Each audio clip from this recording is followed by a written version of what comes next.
Is it ever a good idea to clear your home?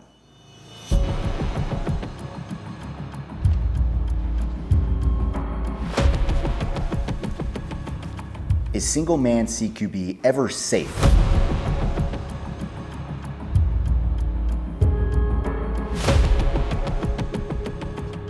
And when should you clear your home?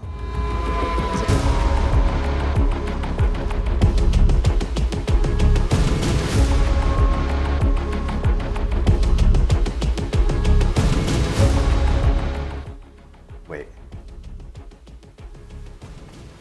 Did we get a package from We Go Home? Oh my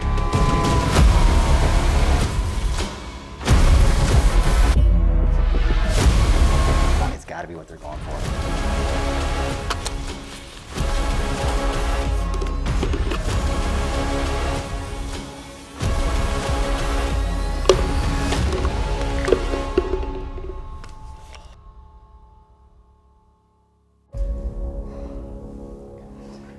What am I gonna tell Shinobi? What is going on, guys? Welcome back to the channel. Today we're talking about whether it is ever a good idea to clear your home by yourself and the inherent dangers that go along with it, because I want our viewers to have just a deeper understanding of how those situations actually unfold in real time, because it goes far more than just your weapon selection. But first, I want to give a shout out to We Go Home Supplements. They are owned by Shinobi275, former Army Ranger, active SWAT dude, excellent guy, and he released the No Sacrifice, No Victory pre-workout. And for those of you that know me in real life or have been watching this channel long enough, you probably recognize I drink way too much pre-workout. This just made it even worse for me because this tastes amazing. I have it in grape. One thing you should know about the supplement industry is they are filled with misinformation, frankly, just lies.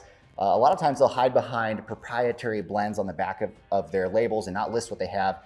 Shinobi275 prides himself on the fact that he lists every ingredient in here and the amounts per ingredient. So if you are looking for a good pre-workout, I would check out We Go Home Supplements. Guys, we recently released a video whether it's ever realistic to equip yourself with body armor during a home invasion. And that video was very, very well received. Ton of comments asking for more videos just like that, which is perfect because this is exactly the type of thing that I like to talk about. So we're probably going to be making a series out of this, tackling each topic one by one in detail in a series of videos. And today's video is going to be whether it's ever a good idea to clear your home by yourself. Specifically, the two most common scenarios you may find yourself in where you actually have to consider whether or not to do that. And if this video is well received, what I'll do is I'll make a follow-up video discussing how to actually minimize that risk, the inherent dangers of clearing a single family residence, single story versus two story, the different angles. So today we discuss the why. Why may you need to clear your home by yourself? If this is well received, a follow-up video will be how to actually minimize that risk if you find yourself thrust into that situation. But guys, remember, these are just my personal opinions that I've developed over the years working as a beat officer, responding to these types of calls. And unfortunately, yes, sometimes clearing homes by myself as much as I hated doing that and as unsafe as it was. But I want you to question everything that you hear me say. Never blindly believe me. Never blindly believe anybody that you hear online. That way you get a well-rounded perspective, multiple sources of information. You can cater it to your personal situation. So the two most common scenarios where I found that somebody had to make the decision whether or not they were going to clear their homes by themselves. The first being they're inside the house and there's an alarm activation. Typically that happened in the middle of the night. The alarm goes off, they wake up, or there's some type of loud noise downstairs or across the house, like a broken glass, front door gets kicked in, but it's happening right there in real time. They are in the house. And second would be they're returning home and notice something that really sparks their interest, sparks their suspicion, like the front door's open or it's been kicked in or the front window glass has been shattered and open side gates, things like that. And they have to decide, okay, am I gonna go in and clear this house by myself? Do I have a reason to do that? Or should I wait for police to respond? So what is the major difference between those two scenarios? And the first and most obvious is gonna be threat to life versus threat to property. And you're gonna hear me reference that a lot in this video. Judging by the metrics and my YouTube analytics, most of you are between 20 and 40 years old and you're a male. Unfortunately, we don't have a huge 60-year-old plus female audience, but we're gonna work towards getting there, guys.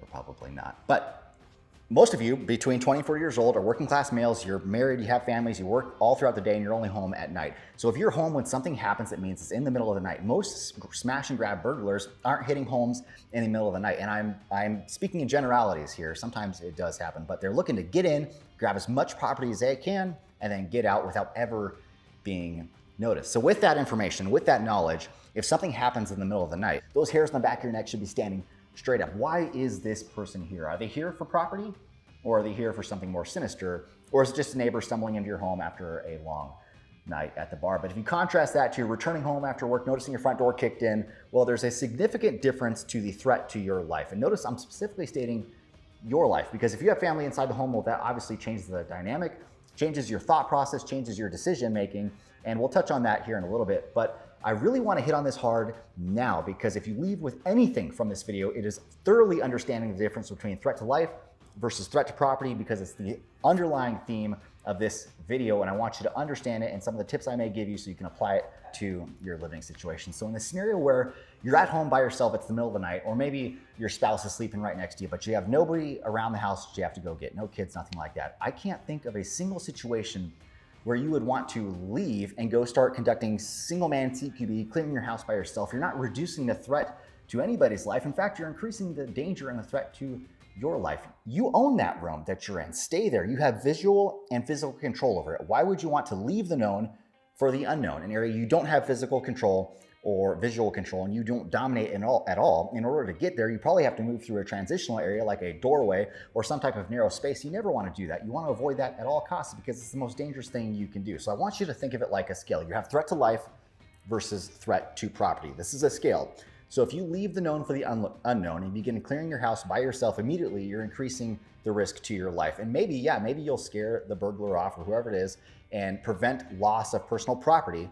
But this scale has increased threat to your life and decreased threat to your property. And there's no such thing as increasing the threat to your life without simultaneously increasing the threat to the lives of the people you're leaving behind. You may think you're doing the man thing and being a protector and going out and doing what you need to do, but the reality is, by increasing the threat to your life, you're simultaneously putting your family at danger as well, because who is the last line of defense for your family? If you go down, who's going to come back and protect your family? They're looking to you to protect them. So what's more important, protecting your life and protecting your family's lives, or protecting property's lives? So when it's like this scale is the exact opposite you want it to be. You want the increased risk to be to your property and not to your lives. But here's the caveat you're all wondering, and that most of you probably have to grapple with, which is, I have kids and family members all throughout the house. Well, that changes things. Now we've gone from the black and white and back into the gray.